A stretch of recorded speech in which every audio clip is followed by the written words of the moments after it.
Hello everybody and welcome to this week's episode of Analysing Anfield. Once again, it's Josh speaking, and that's because Chris is once again too busy to be with us. So send hate mail his way at Christian Walsh on Twitter. But I'm once again joined by David Hughes. How are we? Yeah, I'm okay, mate. Don't direct any of that hate mail my way, please. No, you seem to get good feedback based on last week. I think that's safe to say. Yeah. It's I said to you, didn't I? What I like about Analysing Anfield is the underbelly of the internet doesn't seem to listen to the show, do they? Everybody's quite nice. Yeah. So thank you. That's what we like to think anyway. Yeah. So for those that don't know, David covered last week for Christian. He's the guy in the company with the same role as me. We are both technically labelled as scouting writers, so we provide football analysis, for the mainstream football kind of thing. And last week we spoke about whatever was relevant at the time, and we spoke about the upcoming match with Newcastle and the upcoming match with Napoli.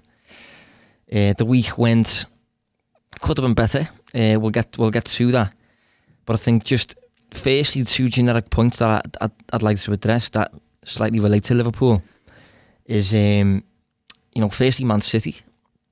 Obviously they've suffered a defeat and they're undergoing a little bit of an injury crisis, so I just think it's a bit of an appropriate time really to have a chat about how reliant they are A, on their defenders, and B, what your stance maybe is on Pep and being a fraud, really, which is we'll address that. I mean, I'm obviously being a bit mean saying that, but you'll see what I mean. I think when we start speaking now. What's your stance on this?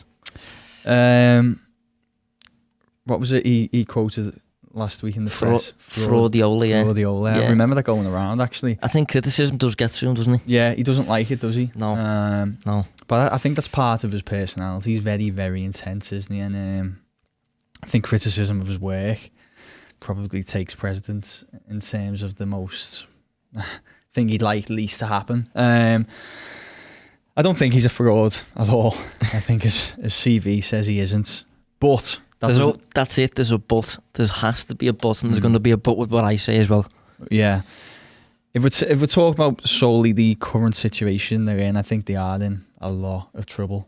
I think in terms of their style of play, I think Laporte is massive to it. Yeah, he's by far their best defender on the ball.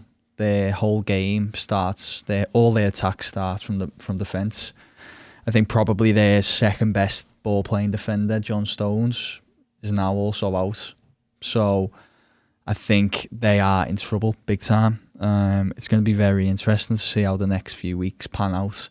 We're probably going to see Fernandinho go in there. That'll be an experiment. But you wouldn't really expect the defending champions to be in this position so early on in the campaign. No, I think regarding Pep, obviously absolutely wonderful coach, gifted, unique, the world's best, I'd say, at coaching, a real controlling brand of football whereby you are just in control of all randomness, in control of proceedings, and you're dominant, basically. But at the same time, I think it's important to note that I think Pep's realistic in that he knows that because it's such an idealistic style of play that he wants to impose an idealistic game, you need better than average, superior players to also win while playing that way. I think he's at peace with that, really. Yeah. And he gets slated for having the best teams wherever he goes, which is definitely true. But I think he's realistic in that he knows that because of how demanding his style of play is, the burden that you place on the shoulders of the players, particularly the defenders in this case. Yeah. They've got to be able to cope in isolation. They've got excessive spacing behind them. They've got to be decisive, got to be cool-headed, good on the ball with both feet. It's a lot of responsibility, more than most centre-backs have to cope with. Say, for example, Liverpool with Van Dijk. Van Dijk just puts the ball into the stands just because he can really. You don't really see that with City. No. There's a lot of burden placed on the shoulders. Yeah, and it goes back to that thing again, and you've just touched on his brand of football. He's only really got one style, hasn't he? And that's not new information. And the only way he really improves is by getting better at that one style of football. Yeah, which is why I think they're going to be in such trouble over the coming weeks, because he's not going to be able to adjust that playing style for the players who are. I mean, let's point out, of course, just say he puts Fernandinho in there, which we expect, don't we? Yeah. He's a fantastic ball player. Yeah, this is an important point this year. Yeah, but at the same time, irrespective of how great a player it is and how many years he's played at an elite level, he will still be playing in an unfamiliar position, which will attract a lot of his thought process throughout the 90-minute game or however long he plays. And I think that will have implications on his ability or usual ability when he's trying to translate that from a midfield role into a centre-back role. Yeah, I think in some areas, in terms of what Pep wants from a centre-back, Fernandinho is almost better suited than Stones is in some areas, in terms of, like, I think his decision-making is slightly better. I think he's more aggressive, more decisive. He's worse aerially, which is where City tend to suffer, specifically from set pieces, corners and things like that. Where Stones is surprisingly quite good, isn't he? Yeah, he is, yeah. He posts solid numbers last season and all that. He's in the top 3, wasn't he? For I think so, yeah, alongside maybe Matip and Van Dijk, maybe. Yeah. Shane Duffy, someone like that. But yeah, just, you know, on Pep and the whole idealistic game that he has, I think if you think of other coaches that have such a philosophical approach to the game, like Keith Setien comes to mind, the former Betis manager, and coaches like that, they impose beautiful football, aesthetically pleasing and things like that, but they don't tend to win an awful lot in terms of trophies and silverware and leagues and things like that. And as I said, I think Pep's at peace with the fact that he's a wonderful coach, superb at instilling control and things like that, but you need the best players to be able to cope with those demands. And I think it's going to be interesting to see how City cope, given that they're already 5 points behind, and the one centre-back that they do have fit is Otamendi, who is a decent centre-back, but reminds me of Lovren in a sense, in that he's prone to just being a bit erratic out of nowhere. Yeah, he's the type of player that could maybe put 3 or 4 fantastic performances together, and you suddenly think, might even score. Yeah, and you think this guy is finally pulled it together. He's going to be we can rely on him now, and then he'll go and be a fall for 2 goals in the next game. That's how I've always seen Otamendi. And for me, I know Stones gets a lot of stick, and in a lot of parts it's warranted, but I still think of who they've got at the moment, Stones is arguably the second best central defender for me anyway. Yeah, I think Guardiola would probably opt for Stones over Otamendi if he could choose which one was still available. That's it. So they've basically got the worst central defender they could left fit. Yeah, he's just a rash type of player that you, just because of the style of his game, he's difficult to trust. And as I said, when you've got such demands placed on these players because of the style of play and things like that, especially if opposing teams start now having a go after seeing what Nodge did. Yeah. You know, it will be interesting to see how it goes. So I just thought that was worth noting. And one other generic point just from the league, obviously with this being an analytics podcast, Arsenal faced 31 shots against Watford.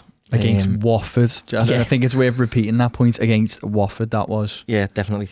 31 shots against Watford, which was the most shots that they've faced in a match since records started being recorded. 2003, I believe, /2004, that campaign. And I think it relates to Liverpool because Arsenal right now are a very, very inconsistent team in terms of results. You don't know week to week if Arsenal are going to win, draw or get hammered, basically, in terms of the scoreline. And the reason for that, I believe, is there's too much randomness in their games. There's too much variance. Anything can happen. If you're allowing 31 shots on your goal, anything can happen. And if you compare that to Liverpool, and City, we have a great deal under our control. We don't allow for much variance. All about the 1%. All about nullifying randomness and random events. And I think it just kind of epitomised for me why Arsenal are inconsistent and why Liverpool lost once last season in 38 games, have won all is it five matches, won all five so far. Do you? Go on. I was going to say on this point, and the reason I make it is because it's almost on the back of what we were just talking about in terms of Guardiola. Do you think Emery is too tactically fluid compared to? So you've got two ends of the metric for me. You've got Guardiola, who's very rigid in his approach, isn't he? Emery seems to be happy to change the formation week by week, and I mean, would you say Arsenal have got a style yet that you could identify? No, I think that's the difference. I think Guardiola's really fluid at times. He's obviously very experimental tactically. I think the difference is Guardiola has key principles in place that just form a base from which to work from. I don't really see that with Emery. No, I don't really think he's a pressing coach specifically. I'm not particularly sure what his outlook on the game is, what Arsenal are trying to achieve. And again, you come back to Liverpool. It's very clear what Liverpool's identity is. Yeah. It's very clear what we are trying to be. A little bit of a cheesy quote, but Klopp come out with one a couple of weeks ago. I mentioned it on the pod that intensity is our identity. Yeah. A little bit cheesy, but it's accurate for me. We know what we are. Arsenal don't. And as I said, just the level of variance, the level of randomness that Arsenal can't help but welcome in their games because they can't control it, is why they are so inconsistent and they are conceding 31 shots a match. And Liverpool are at the opposite end, in control of most things that happen, and allow roughly seven or eight shots a match. I think we're facing this season in the Premier League. So yeah, I just thought it was a relevant point. So, well, and as we touched on earlier before the pod, they're taking on twice as many of those shots themselves, aren't they? Yeah, Liverpool. Yeah, so Liverpool tends to take about double. Yeah, that's it. So if you're taking as many shots, well, twice as many shots as you concede, then over the course of a campaign, you should be in a good position come the end of the season, shouldn't you? It's as simple as that, really. Yeah. And speaking of shots taken and speaking of dominance, we will move on to Newcastle. We'll touch briefly upon it if we can, because it feels like it was an age ago. Yeah, it does. But it went, I'd say, roughly as expected. It was. I mean, we conceded first, which wasn't ideal. We mentioned that a couple of times, but I think the match went pretty much how we predicted it to go. If you listen to the show last week, or if you listen back to it now, I think that's a fair assessment. Yeah, we basically almost called everything that did happen. The only thing we did make a big point of that didn't turn out to be as bad as we thought it could have been was you didn't want Newcastle to get that first goal, which they did, an early goal as well. But I think it showed the prowess of Liverpool that there wasn't really much panic, was there? And unlike at Tottenham, where there seemed a lot of huffing and puffing and very slow and laboured in trying to create chances, Liverpool just seemed to grow into the game after a fairly slow start. Obviously, the one man's introduction that we'll talk about in a bit really moved the gears for them. But yeah, it turned out to be a pretty routine win, didn't it? It did. I mean, Newcastle came with the 5-4-1 that we said. Same game plan as expected. Get 10, sometimes 11 behind the ball and focus on counter-attacking, which I thought they were quite dangerous in the early stages in terms of getting up the field. Maybe not in terms of getting shots away, but they did break out a few times. They have got quick players. You mentioned that too, didn't you? Yeah, I thought he actually played pretty well. I know he got dispossessed for one of the goals, but what I really liked was when on the rare occasions Newcastle do win possession in that like 5-4-1, they break out immediately into like a 4-4-2, don't they? And the guy who brings the pace to explode is Atsu in supporting Joe Linton. And I actually thought that left side was probably the most dangerous for Newcastle. because of Williams, who ends up getting the goal. I thought he was the only player for the Newcastle, certainly from the defence anyway, that seemed to be, whether he was breaking instruction a little bit, he seemed to be happy to gamble on pushing forward a little bit when Newcastle had the ball and getting himself past the halfway line, which in turn kind of made them most vulnerable as well in terms of defence. It was sad that Liverpool were quite enjoying getting down. Yeah, well, it's something that we've seen before in terms of teams just focusing on our right side as a means of attacking us. There's not really a great deal of weaknesses in Liverpool, but if you're gonna pick something out, it's probably the matchup strength area of the field. Just the anti-Van Dijk side, basically. Yeah, basically, and I think that's what Williams was trying to do. I think it was probably an instruction from Steve Bruce in terms of just overloading strengths if you can. And it worked for the first goal, I suppose. Yeah, but I think just taking it back a little bit, I think I was surprised initially with the selection of Liverpool, because we picked Oxlade-Chamberlain and Origi. Divock Origi came in for Firmino, and I just thought they were quite strange changes to make. I predicted beforehand that we'd see Shaqiri and a 4-2-3-1. Yeah.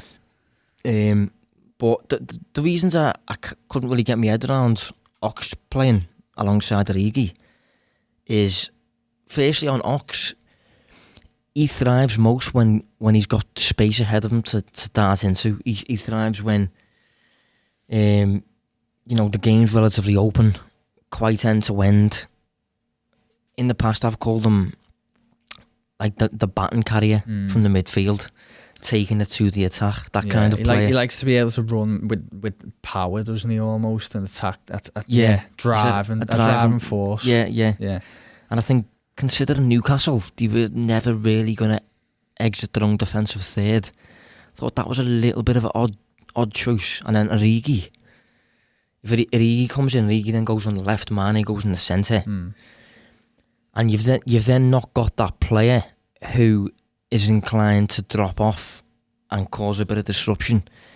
You've got a front three of Origi, Mane, Salah, all of which are inclined to go the other way, running behind, and you don't cause as many tactical problems for the opposing team. No. I think one of the reasons, as I've said before, that Firmino, Salah and Mane cause so many problems is that you've got two players running one way and the central player coming the opposite way. And the centre-backs don't know which way to go. You've got constant choices. Yeah. I just think with Origi, as I said, just with Newcastle, considering what they are, defensive team, they had 26% possession on the day, 817 passes for Liverpool, 267 for Newcastle. They're not coming out their own block. I just thought it was a bit weird to play a lad in midfield who thrives when the game's open and wants to run, and you take out the man up front who's in the centre and pulling off the cute movements and that kind of thing. I just thought it was a little bit odd. What I found watching that when those three play together is it seems to go from an attacking unit when Firmino's in there with the other two players to almost. I think this is a bit extreme, but it seems to go three individuals then playing up there. Does that make sense? So I know what you mean. Yeah, it becomes less of like a collective unit and more of players almost doing their own thing. As I said, that might seem a little bit extreme, but I think it's the dynamic, isn't it? Yeah, it just completely changes. It just becomes a different strike force, which sounds ridiculous. Nearly a knockout blow there, mate. I don't even know how you keep these down. Sorry, I've just been hit in the face by a mic. Yeah, it sounds ridiculous when you still have two of the same three on the pitch, but it does change the dynamic completely. And we obviously saw the impact when Firmino comes on. Yeah, I just think like when you've got that central player who's inclined to drop off and you've got the two running in behind, it's just like they're made for each other. It's those tailored, it's those personal traits that just naturally complement the other traits that are in the same attack. With Origi, it just mixes it up a bit more, and there's more conflicting traits rather than complementing. Yeah. And yeah, I'm just not Not overly sure as to what the thinking was behind that. But obviously, it was resolved after about, I think, 30 minutes or so, because Firmino enters the fray. Liverpool's glue guy, Liverpool's glue man, and he, unbelievable. I don't know what you thought of him. Yeah, phenomenal. And as you touched on there, the headache he gives central defenders, and forgetting everything else that's around them, just that idea of do we follow him when he drops and potentially leave space to be exposed behind us, or do we stay and basically leave him to pick up the ball in the middle?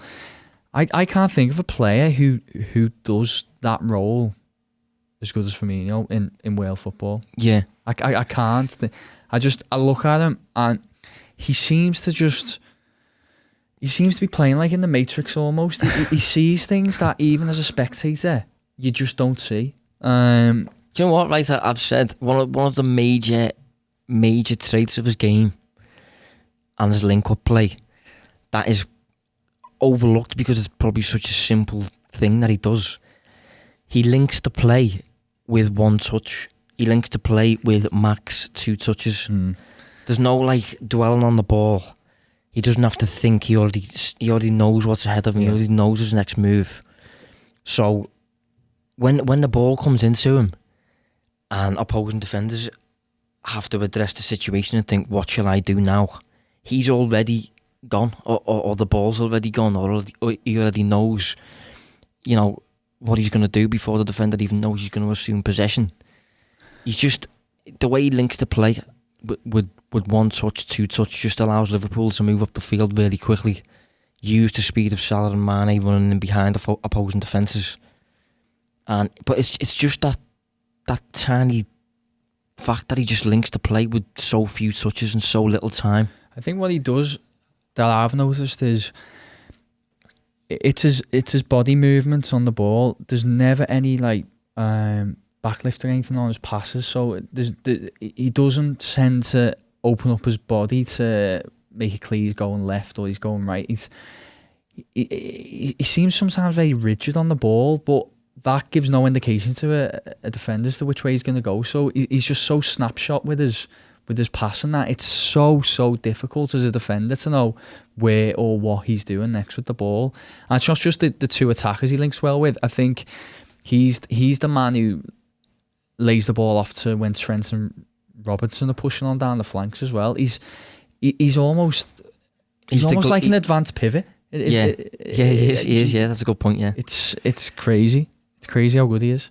Yeah, he's the glue. I've said that plenty of times. He is the glue in the side. Even when Trent's pushing forward and he hits that driven low pass into the final third, it's always Bobby who's collecting that.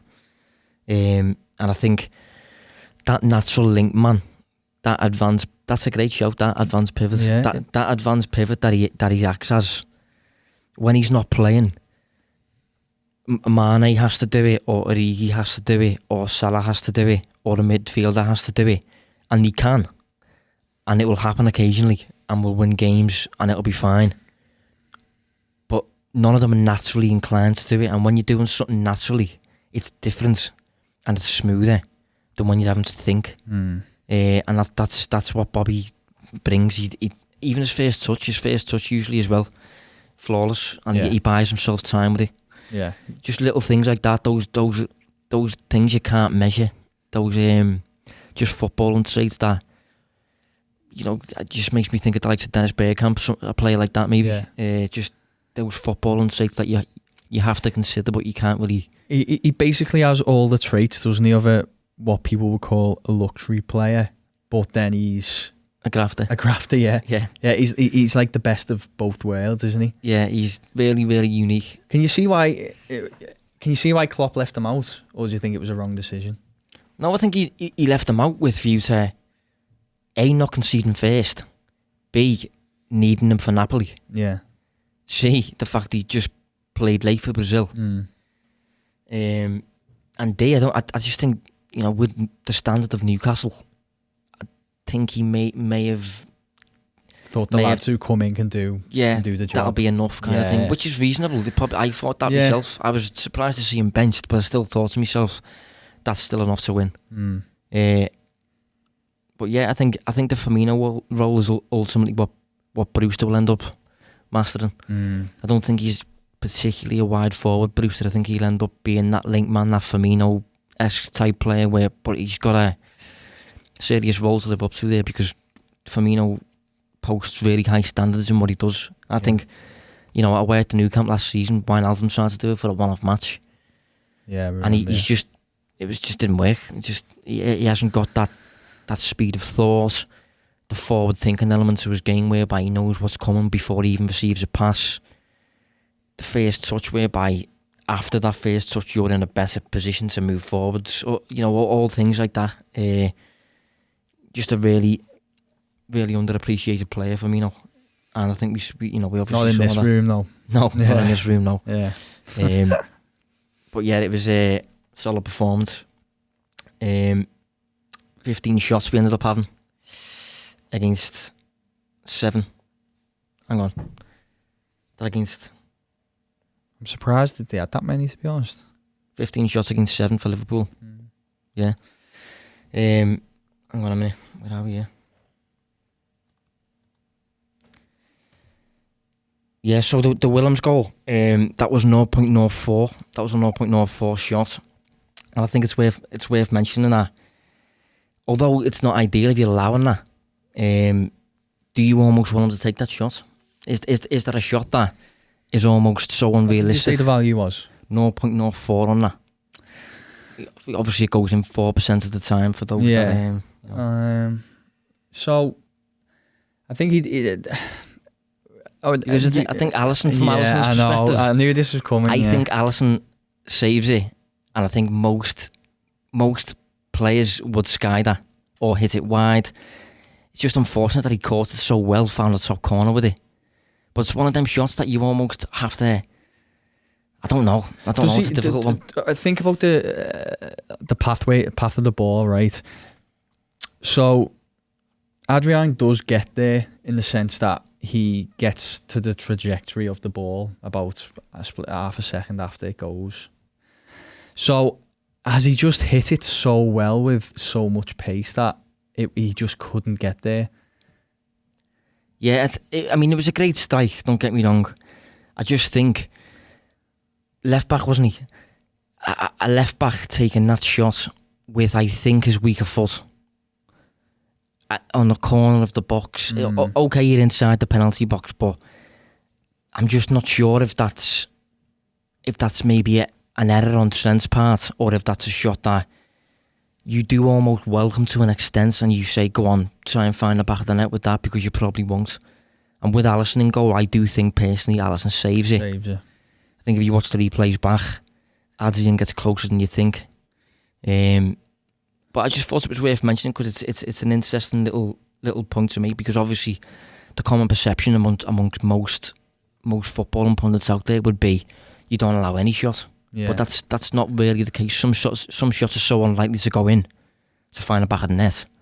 You do almost welcome. Well, yeah. I mean, you're spot on. Anything 0.05 or below, you would welcome. You'd rather teams taking pot shots against you than creating big chances. I just think that's a really tough one. I thought he played his initial bit of skill to create that little opening was good as well. And is it harsh to blame Trent for that? I think it is. I know his job's there to defend, but I'm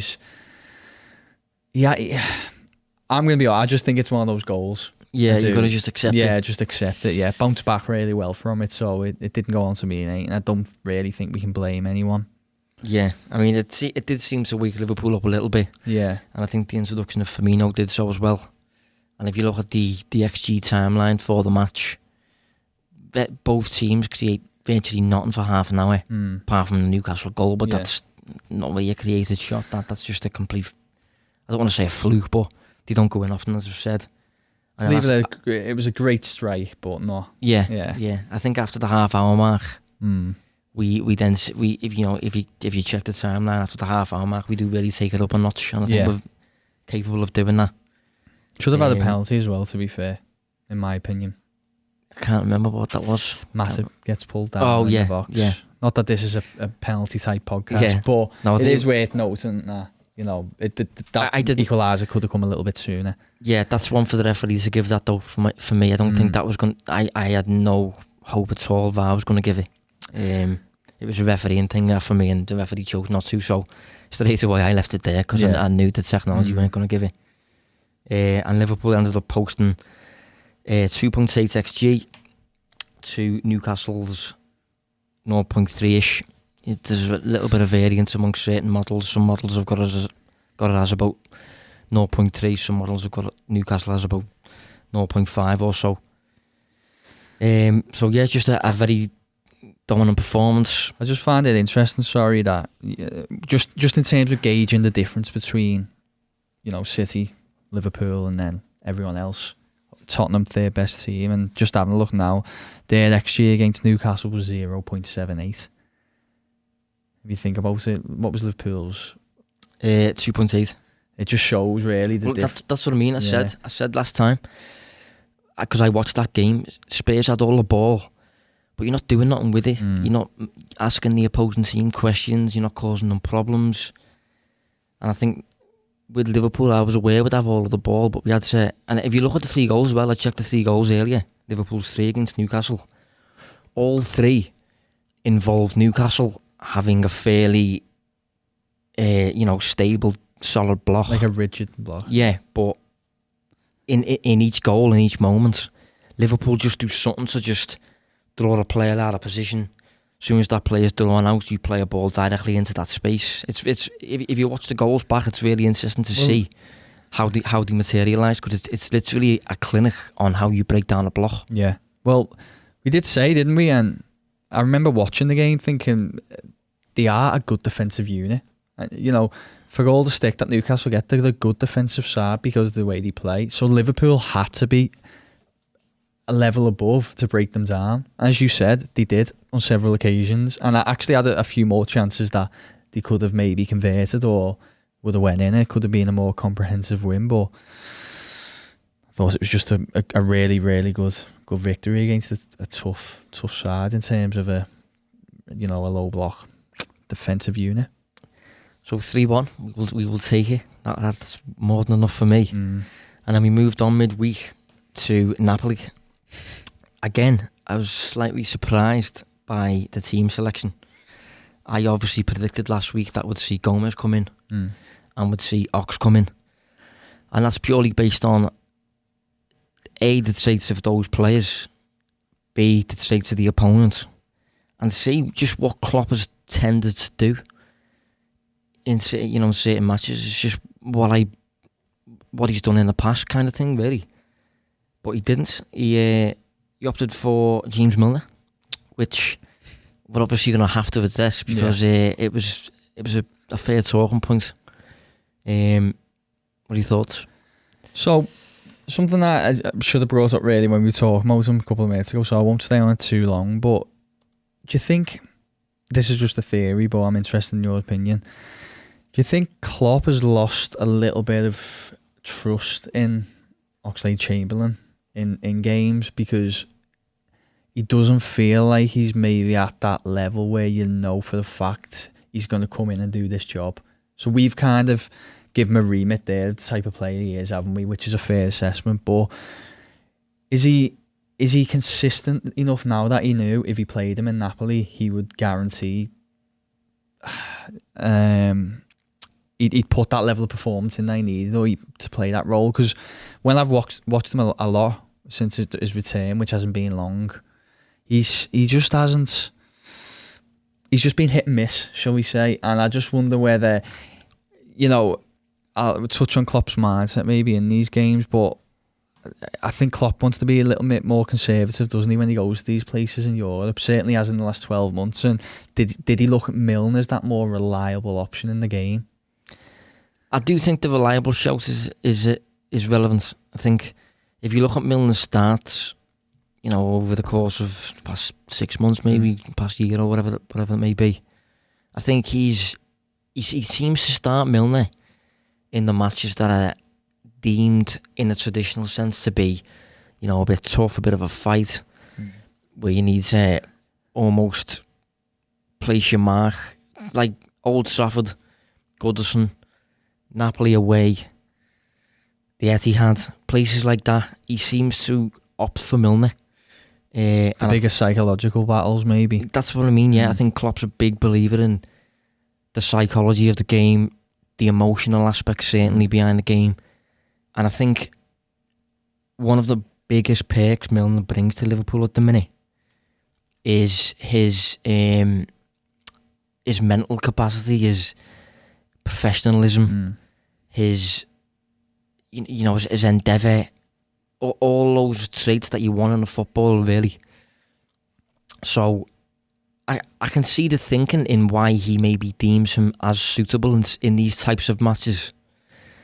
Yeah, I mean, he's made statements in the past about, I'm not sure if it was Neymar or if it was Messi, but it was just a very old school Souness type comment, Roy Keane type comment, whereby he just said you've got to you've got to make your mark to almost let these top players know that they're in for the game, kind of thing. And it does sound very Adar, but it does still apply to the game in the modern day. You do still have to kind of rough these superior players up, and I think Milner is good at doing that. He's good at getting involved and that kind of thing. And I do think Klopp admires that. I do think Klopp likes that. But I'm just not sure if he's still got that level of output. Yeah. To compete with these top players. Yeah. Well, me and you were talking earlier, weren't we? And you were obviously watching a lot of footage of him. How old is he now? 33. I think he's 34. 34. He's probably now lacking that explosiveness, I'd say. The explosiveness that you need to... Yeah, this is something I'm going to mention, yeah. Yeah, to close players down and get there. And, we're talking at the highest level now, so I have no doubt that Milner is still Premier League football standard. Yeah. No doubt. No. Probably even the top six, or most top six sides. But where Liverpool are in this stage of their development under Klopp, they are the elite of the elite, aren't they? And they're playing in the toughest of games. Napoli being one. I thought Napoli were really good, to be honest, against Liverpool. And you just wonder whether Milner's now maybe getting exposed at that level. Yeah, I mean, I watched his performance back before. I watched every event that he was involved in. And you obviously can't label too much at his legs are gone, because he wins the lactate test at Liverpool in pre-season every year. He's still clearly got the marathon man about him. He can run for days. We know that. He can cover all kinds of distance, which is obviously a positive. But at the same time, I think the acceleration is not there. The acceleration, quickness off the mark, isn't really there as much anymore. And I think against top sides, which is when Klopp seems to play him, it can come across as he's just a second late every now and then. It can come across as though he's chasing shadows. And I think if you compare it with Henderson, the whole concept of pressing really is to, in a defensive sense, if you're pressing, you almost want to force the opponent back. You either want to enforce a mistake or force the opponent back, kind of thing. And I think when Henderson does it, he's harrying and he's running, but he's forcing the opponent back while doing so. I think Milner, when you watch Milner do it, certainly lately and against Napoli, it just looks as though he's chasing players, which there's a real difference there. Yeah, he's not forcing opposing players back. He's chasing them, and he's caught behind the ball, and he's a second late here and there. And it's just a little bit of a point that I think, although I'm not, I'm not the biggest fan of picking out a scapegoat or whatever. I don't think for 1 second that Milner's the reason we lost the game or whatever. But I do think he has maybe reached a point in his career whereby he's just not entirely suited to facing the top opponents just because of how easily they can get away from you and how the defensive demands on you become a bit more intense. Yeah, well, the thing is, as you touched on with pressing, it has to be, certainly how Liverpool do it, it has to be proactive, doesn't it, rather than reactive. And what I mean by that is it can't be following the opposition's movements on the ball. It has to be harrying closing passing angles down and trying to force those mistakes. And as you said, if Milner's in a position where he's chasing a player rather than limiting his options on the ball, let's say Henderson does, then it's no longer that effective unit that it's meant to be.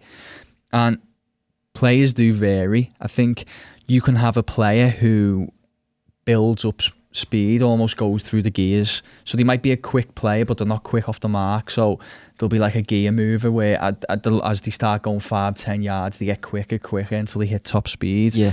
But then you'll have other good players who are accelerators who can explode off the mark and over the 5-yard area are really quick. And they're like an ox. Yeah. And they're the best players, I think, if you're looking at someone who's pressing. If you've got a player who takes a little bit, maybe 10 yards to build up the pace, because I still think Milner can exhibit some pace over a longer period, though. But if you're not able to put those short, sharp bursts in, then you get found out, sadly. And I think that's what we're seeing now with Milner. So I just want to say I have to agree totally. I don't think he should be the sole scapegoat for that result, because it seemed like Liverpool needed to blame someone for the loss, and he was one of them. And I'm right in saying he didn't play the full 90 anyway, did he? No, I think it was about 67, 70 minutes or something like that. No, it was 0-0 when he come off, so give him a break. But I do wonder if he's going to be used in that same manner this season compared to how he was last. Yeah, I think I haven't got that much of a problem with him being used sporadically against certain opponents, the right opponents, for the remainder of the season or so. It's just Klopp seems to like using him in big fixtures, probably because of that mental aspect of it. And I'm just not sure he's entirely suited to it as much anymore. Just a little bit more on the lineups. Obviously, we didn't go for Gomez over Trent. Insigne did play and shot only once. That was. I said to you then, I was watching the whole game, and every time I picked it up near the penalty area, I was like, "Here we go." But yeah, But if you look at a shot map, that one shot was exactly where you'd expect it to be, right in the corner of the box, just as you enter. It was inside the box though, which is where we said we should push him away from. Yeah. I actually thought he had a good game, by the way. Yeah, and another player who had good game was Lozano, who started. Yeah. Napoli started with quite offensive formation, I thought, quite offensive personnel as well. 4-4-2, which is vaguely what we expected, but Lozano, Mertens, Insigne, Ruiz, offensive team, and I think Lozano showed up as a decent player. Yeah, well, when obviously though it's basically like a 4-4-2, isn't it, without the ball, but it almost transitions into a 4-2-4 when they had the ball. I think that did a good job of penning in Liverpool's fullbacks on occasions. I did notice, looking at positional maps over this season, actually, it was only the second time Trent's average was inside Liverpool's half. Oh yeah. Yeah, the other was Burnley, which was quite surprising. But see, that's what I mean. If that is the case, I'm just a bit surprised you would not then pick Gomez for that role. I understand. Yeah, if you're gonna use him in more of a conservative way, then yeah, surely Gomez. But maybe he still believed the offensive threat of Trent was too much to not have on the pitch. Yeah. But yeah, so I thought he'd done a really good job, and it was a strange one with Liverpool's fullbacks, actually, wasn't it? Because maybe that 4-2-4 did kind of pen them in a little bit more than. Well, I think Ancelotti's approach was, I think he just went for the same as last year for me. Just that little tactical ploy whereby you're a bit more offensive on your left side. You almost become like a lopsided 4-3-3. Like a diagonal almost, isn't it, on the pitch? Yeah. And you use your left back to advance, let Koulibaly take up Salah. It didn't work as well as it did last season. And, that offers a segue, I suppose, into the general performance on the day, because that's obviously what we're focused on in this show, the performance rather than the result. And for me, the performance was good. I don't know about you, but I thought we were... Maybe it was because I was comparing this to last year, but I thought the performance was good. If you look at the XG timeline, up until the penalty, we'd had the better of the game in terms of shots and things like that. Yeah, I did notice that, yeah. We had about 2 attacks whereby no shot materialised, so it obviously won't show up on XG. But if we did shoot in those areas, they would have been high quality chances. I'm thinking specifically when Mane laid it off to Salah, but it was a bit too heavy. Yeah. Which people seem to think he did on purpose because we lost the game. Just these random little of course he didn't do it on purpose. But one thing I do believe is, if that storm in the teacup that happened at Burnley a couple of weeks ago didn't happen, I think Mane takes that on his own and scores. Yeah, maybe so. I was willing him at the time to go alone. Yeah, because, I was thinking that. I was thinking, if you don't pass, and you touched on it earlier about Firmino, the way he's all on instinct, isn't he? Doesn't really have to think about these things that he does. I think that kind of happened in that game. I think if Mane didn't have to worry about, say if he was up there for Firmino, I think he just goes on instinct, buries it, and I mean buries it. Yeah. But maybe that overthinking forces that error in the pass, which was a simple pass, really. Yeah, but the thing is, even if he gets the pass on, and he makes the pass, Salah's left-footed coming in from the right. So Salah would have had to knowing how left-footed Salah is, Salah would have probably let the ball run across his body before he took a shot. Just would have been better for me for Mane to go alone, I think, there. Yeah. But as I said, those are chances that won't even accumulate in the XG because no shot materialised from it. Whereas Napoli, for example, get about 0.76 XG from the penalty that they got, which skews things a little bit, but I do think Liverpool were the better team. Well, I actually, just on that point, you're talking about up until the penalty, I'll do with the better team. I did notice, and I think you could pick up on the feel of the game as well.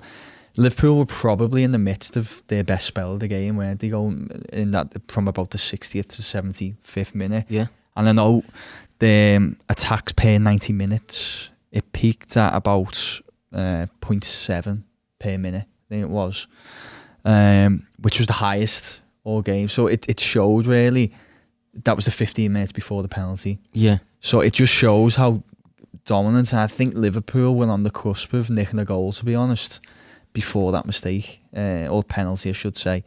Yeah, and it was against the run of play. And as I said, I think if it's 0-0, that final 10 minutes, I believe there's a good chance Liverpool could have went on and nick something out of the game. Yeah, I think a draw would have been fine. Yeah, draw would have been fair. If not a draw, for me, a Liverpool win. Up until the penalty incident, which we might as well address. We're not going to address it for long because it's not for this podcast. But general opinions, what do you think? And we'll probably say it now. We're probably going to cause a bit of conflict with a few listeners here because I think a lot of Liverpool fans were very strong on their opinions on this one. Yeah, and I mentioned someone to you there, and I thought got it spot on. I think he listens as well, Dan Kenny. Yeah, I think he's a fan of the show. Yeah. I thought he summed it up perfectly. I thought the penalty was a little bit soft, but I can still see why it was given, and I also don't think it was enough to be overturned. Robertson's opened the door, sadly, for the penalty to be given, and I think, as I said, you can complain that's harsh, but I don't think you can have many complaints that it's being given. No, I agree. I mean, when I watched it in real time, my first thought was stonewall penalty initially in real time, and the reason I thought that is because Ruiz, I think it's Ruiz. Is it Ruiz? Sure it is, yeah. Whoever it was running towards Robertson gets, you could say he gets done on the inside, but when he gets done, it's still fine, and Robertson can still just shepherd him away from goal in the direction of the centre circle. but for whatever reason, he opted to make a challenge and to try and intercept the ball, try and regain the ball, whatever it may be. And he volleys thin air.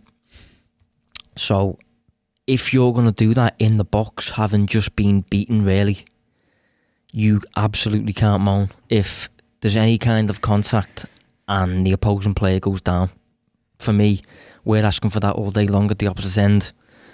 And, you know, obviously, people are slowing it down for absolute millisecond, like just freeze frames almost. And I think that's fine, and it looks as though there's no contact. But, you know, that's not how the game's played, though. No, is it? It's not how the game's played. I know that's how VAR's played technically, but there was still contact there. Robertson still made a defensive mistake. If you rewatch the incident, take the Napoli player out of it completely, and just watch what Robertson does, it's just clumsy. It's a defensive error that does more often than not lead to a penalty. So I didn't have that much of an issue with it compared to most Reds. I was going to tweet about it, but fancy the quiet night. Yeah. Yeah, I'm hoping nobody, the only thing, that people take away from this podcast, I hope it isn't the penalty discussion. Yeah, hopefully not. Because that would hurt our feelings, to be honest, because as Josh touched on, that's not what this is about, really, is it? It's just something that we couldn't ignore. Yeah, it's a talking point, isn't it, that you've got to address, but I think it was just one of them that it's difficult to deal with in the moment, be a bit bitter about it, a bit sour about it. But as I said, if you look at Robertson's actions, it was just an okay penalty for me. I did think it at the time. The referees give it in real time, like me, like us. And I don't think it was innocent enough for VAR to overturn that. So yeah, I mean, we've addressed it. Move on quickly. Yeah, goodbye. But I want to talk about losing. I tweeted about this. Because I think we've almost forgot how to lose, because I think there's a bit of outcome bias there, in that when you lose, there has to be a problem. There has to be an issue that you have to overcome, or something needs fixing, basically. Something needs fixing, yeah. And I think we are thinking like that because in the past, over the years that Klopp's been here specifically, losses have really taught us things. You know, I think in particular, Wembley against Spurs. I think we lost 4-1. Lovren. And and I just think we've learned plenty of lessons over the years. But and sometimes defeats, you know, offer an insight into a flaw or an area that needs addressing, a lesson that needs to be learned. But sometimes you can just lose. It happens in football for no real... Obviously, there's a cause and effect in the match. But in the grand scheme of things, sometimes there's nothing particular there that needs to be taken from the game. No definitive takes need to be made. On the opposite end of the pitch, we could have easily won if the penalty's not given. Yeah. You know, it wasn't... I just feel the need to say, you know, losing, as weird as it feels as a Liverpool fan, this is, believe it or not, only the second loss this show covered. The other one was 3-0 to Barca. I'm not sure what episode this is, but it's been a fair amount. Yeah. So it is a weird feeling. But they do happen, and when they do happen, especially, you'd almost choose it to be in a match like this, really, whereby the performance has still been good. It's in a group that we should progress from regardless. Yeah. This was the toughest match on paper. Yeah, and it's a good team as well. So when the performance levels from both teams are so tightly matched in a game, things can just happen to skew a result one way, and Napoli end up getting the first breakthrough with the penalty and scored a second as a result of us committing in the opposite end. This game is probably the best example you'll get of the point you're trying to make, in my opinion. So it was on a knife edge. As I said, for me, Liverpool were actually growing into the game in the second half, and the side that were probably going to go on to win it if anyone was. But football is just, you know, you love this word, and I have to agree. It's a chaotic game. It is. And things can change. It's in random. A click of a thing. You can only as you talked about at the top of the show. The idea is to control as much as you can, but you've got to accept that you can't control everything. There was a mistake in the penalty from nowhere, really. The second goal is neither here nor there because, yeah, it's a defensive error, but the game's already done at that point.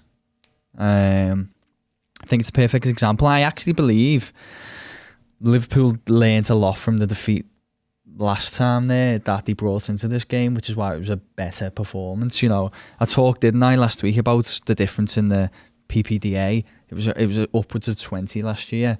You know, it was 10, just over 10 this time round. So they were a lot better pressing. They didn't pressing the opponent, didn't give them as much respect on the ball.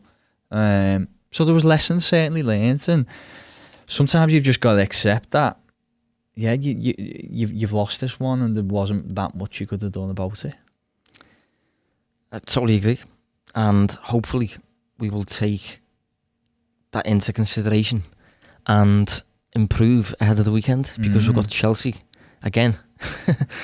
Feels like we just addressed them a couple of weeks ago, to be honest, but we have them again, and I think me and Christian vaguely previewed what we expected from them before the season started, and I think for me it's going as expected because they're very inconsistent. Yeah, they're all over the place in terms of getting results, and it's no real shock to me. We don't really ahead of getting the job, we didn't know what Frank Lampard was going to be, and we didn't know what Chelsea were going to be. We still don't really, and because of that, you know, the results are all over the place. So it's difficult to predict exactly what we're going to face. But it should be an entertaining match. I think that's safe to say. Yeah, I think what he's trying to do, from what I've seen, he's doing variations like 4-3-3s, 4-2-3-1s, and he's trying to implement like an attack-minded approach with, I'd say, a focus on, you know, high press and play. But the only criticism I have is it does feel as if he's trying to go from 0 to 60 and skipping a few gears. Yeah. And it seems that Chelsea are getting found out a few times in doing it. I don't think he has the playing personnel. If you look at like Kurt Zouma, for example, who had a very good season at Everton last year, he just looks a shell of the player he was at Chelsea at the moment, and I think he's struggling with being exposed as much as they are in the current formation that they're playing in. I thought he played well against Liverpool in the Super Cup, but then they've had so many strange performances since that I don't really know what you'll see on. Yeah, well, I mean, just on Lampard, obviously he's only had one full season in management, and then he got a job at Chelsea. Which a season we actually looked a lot into, didn't we? Because we liked a little bit about Derby. I'll reel off some numbers now. That last season, Derby finished 21st in the division for XG. Mad. Yeah. Shouldn't wait finished in the table.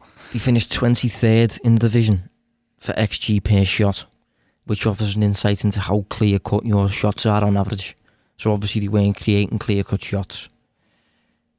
Having said that, they scored 18 goals more than their expected figure, which is what weird teams do, like Burnley, for example. Burnley tends to just overperform because they embrace the random side of the game, they embrace the chaos and that kind of thing. And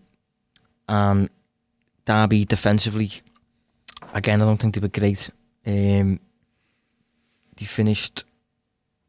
conceded, should have conceded 63, but they conceded 57. So the overperformance isn't that mad in that case. But overall, over the course of the season, that's an overperformance of about 25 goals in their favour. So what that means is, you know, you don't really know what you're going to get from Lampard based on that season because there's been such randomness there. There's no real performance levels there that you can get a gauge from. So he's come into Chelsea. We didn't really know what he was going to be. And again, you can see why Derby have been so mad last season because Chelsea, right now, end-to-end basketball games kind of thing, very open.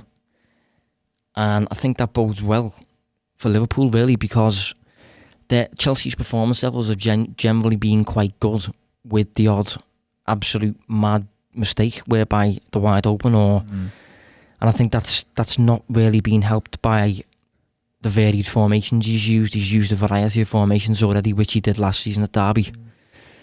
And if you're doing that while imposing a high pressing approach with a team that's not really used to doing that, a few youngsters in there as well, it's just very, very chaotic, like you've just said. So it should be definitely an interesting game. I think that's safe enough to say. Yeah, well, it'll definitely play into Liverpool's hands because it's chalk and cheese. If you actually look at the difference between the two, talking about that blueprint of Liverpool again, and you know what to expect with Liverpool, and they just, that same sort of experience, shall we say, just isn't there with Chelsea. And I think he's just trying to implement an idea too quick. I mean, against us in the Super Cup, they did adjust. He did appreciate, okay, this isn't, I'm not sure, this is Liverpool, we need to adjust. So the pressing was a bit more measured, the block was a bit deeper, he used a few more experienced heads, and we found it trickier. So if he imposes the same game, it will be another tricky match. But I'm just thinking, with this now being at home, Stamford Bridge, and his youngsters now having a bit more confidence about them, maybe he'll go a little bit more intense in this match. Yeah, because I just can't see them being... It doesn't matter who goes there. I think Chelsea fans still expect their side to go out and attack to an extent, irrespective if it's Liverpool. And I think there will be that pressure to try and play a little bit or just come out more. And I think that could potentially play into Liverpool's hands in the game, to be honest. And just a quick word on, obviously, Sammy Abraham, who seems to have found his feet. Don't know if it's a shock for you, but it's not really for me. I actually tipped him to do well this season. Didn't have enough confidence in him to back him in the fantasy league. But it's not too late.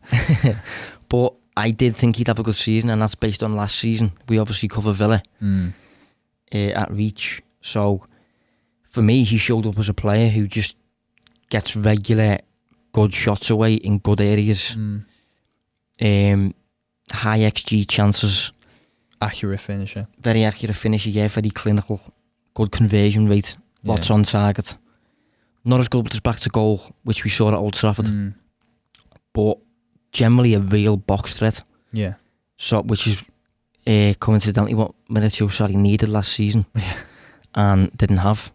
So he's a threat that we certainly have to cater for, but if we keep him out the box, he should probably, I mean, this sounds harsh, but he should really be nullified if we keep him out the box and we keep Chelsea away from creating clear-cut chances for him. Yeah, I think it'd be a disservice to call him a poacher because I think he's actually a bit more than that for me. But, I mean, I use the term in the sense that he is literally most dangerous, isn't he, in and around, well, in the box basically, but he's not the type of player that you'll see pick it up from 30 yards out and maybe hit one on the top corner.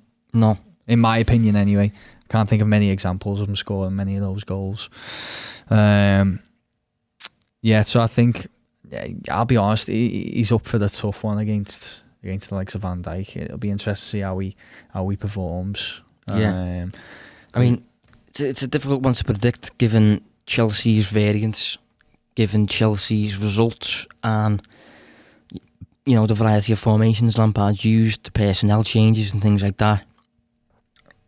But verdict, what do you think? I think Chelsea will play well actually against Liverpool. David's a blue, don't forget. Nearly got through a whole podcast there, mate. Not a Chelsea blue, by the way.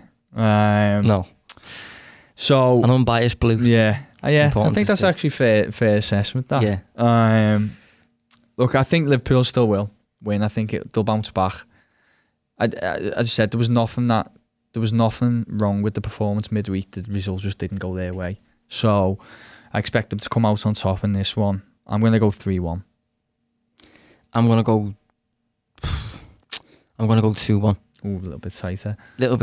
But I wouldn't, or if I'm being honest, I wouldn't put it past Chelsea getting more than one as well. Just with it being at home, with them being such an intense crazy side at the minute, whereby you can't really predict a lot of what's going on. These things can happen. But yeah, we'll call it a day there. Christian is having more time off. He's always got time off. Spoils. Now he's busier than anyone I know. Yeah, no, that's fair, to be honest. So for the next 2 weeks at least, it will continue to be me and Dave running the Analysing Anfield show. So we will be back next Thursday, I think, to record Sheffield United preview and possibly Red Bull Salzburg preview. So join us then. Dave, thanks very much. Cheers, mate. Yeah, thanks very much. Thanks. Don't tactically skip the next 2 episodes, by the way. We're watching. Thanks for tuning in.